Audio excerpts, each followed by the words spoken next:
দর্শকের প্রশ্ন, আমার স্বামীর অ্যাকাউন্টে শাশুড়ি নমিনি। এখন আমার স্বামী চাচ্ছেন তার ছেলে ও মেয়েকে নমিনি দিতে। মেয়ের বয়স 9 বছর প্লাস আর ছেলের বয়স মাত্র 3 বছর। এখন শাশুড়িকে পরিবর্তন করে 9 বছর বয়সী মেয়ে আর 3 বছর বয়সী ছেলেকে নমিনি দেয়া যাবে কি?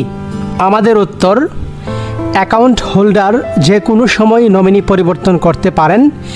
একই সাথে বলতে চাই, নাবালকদেরকেও নমিনি করতে কোনো সমস্যা নেই। আপনার স্বামীকে বলুন ব্যাংকে গিয়ে নমিনি পরিবর্তনের আবেদন করতে। আর নতুন নমিনিগণ যেহেতু নাবালক, তাই তাদের পক্ষে মা হিসেবে আপনাকে অভিভাবক, দ্যাট ইজ গার্ডিয়ান হিসেবে উল্লেখ করে দিতে হবে। একই সাথে আপনার এই 2 নাবালক অর্থাৎ আপনার ছেলের এবং মেয়ের কার পার্সেন্টেজ কতটুকু হবে সেটাও উল্লেখ করে দিতে হবে।